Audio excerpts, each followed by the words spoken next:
आजच डाउनलोड करा आणि तुमच्या आवडत्या मालिकांचा आनंद लुटा. बरं, तुमची पहिली भेट, तुमचं प्रेम कसं रंगत गेलं, फुलत गेलं?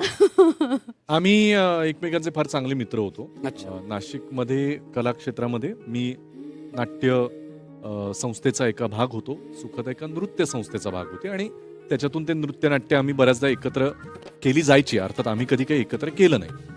पण तिला मी माहिती होतो, मला ती माहिती होती. कारण जनरली आपल्याला नृत्य संस्थेतल्या सुंदर मुली माहिती असतात आधीपासून. म्हणजे एक आहे बाबा कोणीतरी, फार काही परिचय नाही किंवा काही नाही. माझी या प्रियाला प्रीत कळेना ज्या वेळेला लॉन्च झाली त्यावेळेला मला आठवतंय वृत्तपत्रांमध्ये फार मोठ्या जाहिराती आल्या होत्या आणि मुंबईमधल्या सगळ्या ट्रेन स्टेशन्सवर खूप सुंदर त्याच्या सगळीकडे पोस्टर्स आणि जाहिराती होत्या, ज्याच्यामध्ये मी आणि मृणाल दुसानीस करेक्ट, दोघांचे कॉफी पितानाचे असे फोटोज आणि बाकड्यावर बसले. हा बाकड्यावर बसलेले असे खूप सुंदर फोटोज ते आले होते. तर त्यावेळेला मला अनेक जणांचे कौतुकानं फोन यायला सुरुवात झाली होती. त्यावेळेला आपल्या काही लोकांनी ज्यांनी कौतुक केलं त्यांच्यापैकी एक होतं सुखदाचं.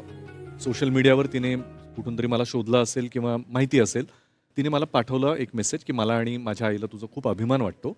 आम्ही तुला खूप आधीपासून बघतोय, तुझा प्रवास बघतोय आणि आज इतक्या मोठ्या चॅनलवर इतक्या मोठ्या मालिकेमध्ये तुला बघताना आम्हाला फार छान वाटतं. या निमित्तानं आम्ही पुन्हा चर्चेत आलो. आणि त्या दरम्यान मी पुण्याला शिफ्ट झाले होते नुकतीच. आपल्या गावातले 2 चेहरे आहेत जे आज फुल पेज ऍड मध्ये दिसत आहेत. अभिमान वाटतो, कौतुक वाटतं. त्यामुळे out of that spirit me अभिला message केला होता. त्यावेळेला आमचा परिचय झाला आणि मग आमची मैत्री, आम्ही भेटू नाही शकलो फार, पण वर्षभरामध्ये जेव्हा नंतर भेटी झाल्या त्यावेळेला ही ऑलरेडी लग्नासाठी मुलं शोधत होती. इन वे मी हिला मुलं शोधण्यासाठी मदत करत होतो. जे मला नंतर मग एका पॉईंट नंतर असं व्हायला लागलं, आमची मैत्री वाढत गेली आणि मला असं व्हायला लागलं की इतकी चांगली मैत्रीण जर माझी ती आहे तर मी का नाही तिचा विचार करत आहे. आणि त्यावेळेला आम्ही दोघंही आमच्या आधीच्या रिलेशनशिप्समधून बाहेरून बऱ्यापैकी काळ गेला होता.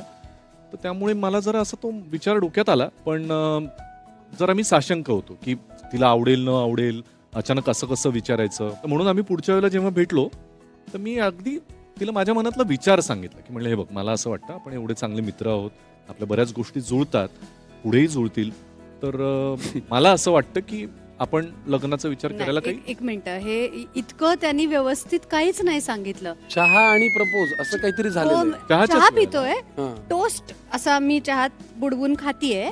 एक वाक्य अलीकडे अमुक पिक्चर रिलीज झालाय, झोन मधला असेल, आणि पुढचं वाक्य मला आवडेल तुझ्याशी लग्न करायला.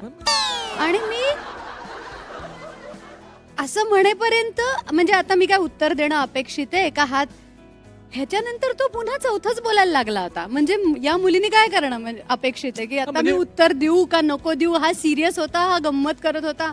म्हणजे नाही, म्हणजे मनातला विचार सांगितला, ते काय असं टिपिकल प्रपोजल नाही. ते काय माहिती का, गुलदस्त्यामध्ये एखादं चांगलं फुल ठेवतात ना, तसं आहे ते.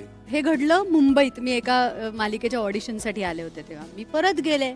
परत गेल्यानंतर हे जे काही मीनवाईल स्थळं आणि हे सगळे प्रकार चालू होते, त्याच्यात अचानक अभिचा फोन मला की ऐक ना, मला जरा असं वाटतंय की मलाच तुझ्याशी लग्न करायचंय. कारण दुसऱ्या दिवशी एक जण भेटायला येणार होते आणि त्याला अचानक काय वाटलं काय अरे म्हणलं, अरे समजा तो आवडला मुलगा, उद्या ठरलं लग्न, तर मला डायरेक्ट आमंत्रणच येईल ना आता, डायरेक्ट दुसरं काहीच हातात उरणार नाही.